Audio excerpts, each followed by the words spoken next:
question for you all. Can you, so just maybe do this for me, if you trust me. Just close, yeah, exactly, that's a good laugh line. But close your eyes for a second. I'm not gonna go through your pockets, just close your eyes for a second. And just sort of, okay, imagine somebody you really love. Maybe it's your partner, maybe it's your best friend, maybe it's somebody in your family. Now, would you describe this person as edgy and stylish, or comfortable and supportive? Does anybody describe that person as both things at the same time? One person, well, you're going to like this presentation.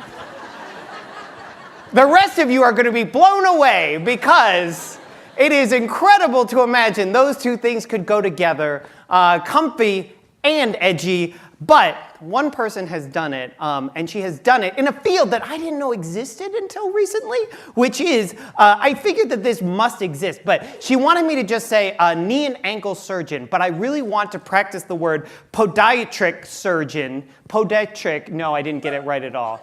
Foot and ankle. It's the whole lower half of the body, I'm going to just say. She can do it all. She also really wanted me to make sure that she got an extra huge round of applause when she comes on. So is there anybody in here who really knows how to cheer and yell and scream? Now's the time to do it. She is the founder and CEO and creative director of Marian Park. You've seen her in Cosmo, Bazaar, InStyle, Vogue, and the Wall Street Journal. Please, a big round of applause, Marian Park! Yeah!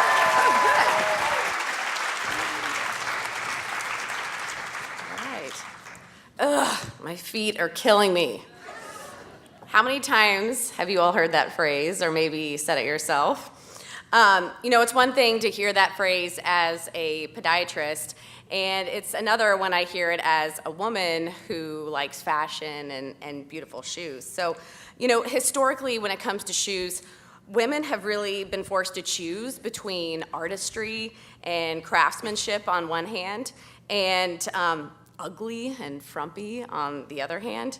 So in the past, when we chose to wear that beautifully crafted fashion shoe, we're distracted, we're unfocused, we're really, kind of kept from being our best selves.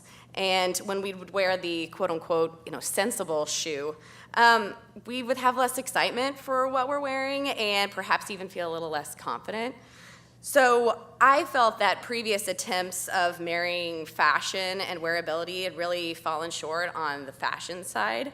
And I'd seen them, I had worn them, and I just knew that there had to be a better way. So my revelatory moment really came when I was sitting in my biomechanics class, learning how to treat people with naturally high arches.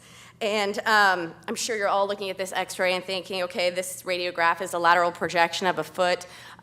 This has normal bone mineralization. The calcaneal inclination angle is within normal limits, right? That's what you're all thinking. So this below x-ray actually shows the foot of a person with a naturally high arch. And in plain English, the problems that this foot type tends to have are a tight calf muscle, frequent ankle sprains, the tendency to walk along the lateral side or the outside of the foot, among other things. And as I was learning this, I realized, wow, these problems sound just like the problems that a woman has when she's wearing high heels. So what if we adapted some of the techniques that we use to treat people with naturally high arches and fit it into a woman's high heel shoe? So, but let's do it in a very tasteful and elevated way, right? Like nothing like anyone else has done before. So I should probably rewind and say that I've been a fashion lover my whole life. My mother was an artist, so growing up I always had the best Halloween costumes, the best school projects. And, to be a surgeon, you really have to have some level of artistry and creativity, certainly some hand-eye coordination. So I felt like my artistic upbringing and my love of fashion plus my medical background really gave me this unique skill set to bring these two worlds together. So about 7 years later, after that biomechanics class, after graduating from school, finishing my surgical residency, and practicing for about a year and a half in in 2014, I created my prototype for an insole that not only accounted for those functional biomechanical problems I was mentioning earlier, but would also be low profile enough to fit very discreetly into a beautifully designed shoe. So I tested it in a cheap shoe that I bought. I cut it up with scissors. And before traveling to Italy to find a manufacturer, I filed my first patent application. So one thing that you'll notice here, and that I learned on that first trip to Italy, was that this industry is dominated by men. And when I explained my concept, I actually heard them use the Italian word brutto, which means ugly. So I knew the idea of bringing wearability and luxury together was not going to be easy. So let's see. Luckily, I was introduced to two men who actually, to this day, remain the head of my production team and my head technician, who understood my concept. They guided me through the industrialization process of my insole, and they really helped me to turn this dream into a reality. So at this stage in the business, since we're talking about this very broad topic of design tonight, you know, I had designed my product. I had designed the overarching principles of the product and not so much the company, but let's see. So I hadn't really designed the infrastructure of the company, I should say. So how cartons were going to be trafficked, how anyone was going to get an invoice, who was going to collect on those invoices, hadn't even dawned on me, hadn't even thought about it. So here's a snapshot of the early days. There's my son. He's about 2 years old at the time, with some of our very first shipments that I actually packaged and shipped myself.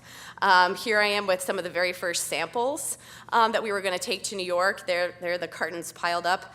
And somehow I had to figure out how to get all these things to New York for Footwear Market Week. I didn't have a clue.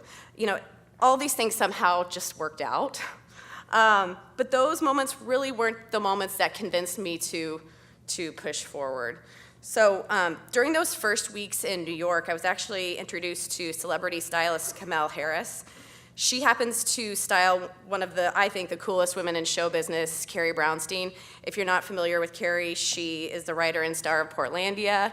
She is the front woman for the female indie rock band Sleater-Kinney.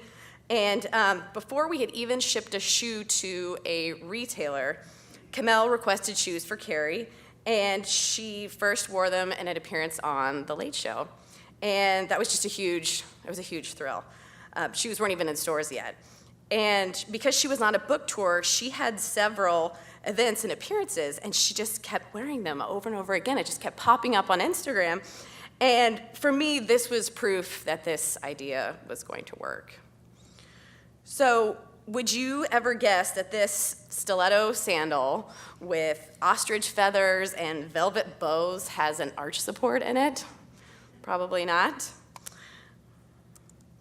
My wildest dreams really have come true with high editorial praise from the most discerning editors in fashion. And you know, I'm here today talking about my passion, a company that I built, and I'm not even thinking about my feet. So, shameless plug here. Follow us on Instagram at Marion Park. And we're trying really hard to get into Nordstrom and Saks. We just got into Bergdorf Goodman and Neiman Marcus. So next time you're at Nordstrom or Saks, ask them, hey, do you all carry Marion Park? So, thanks.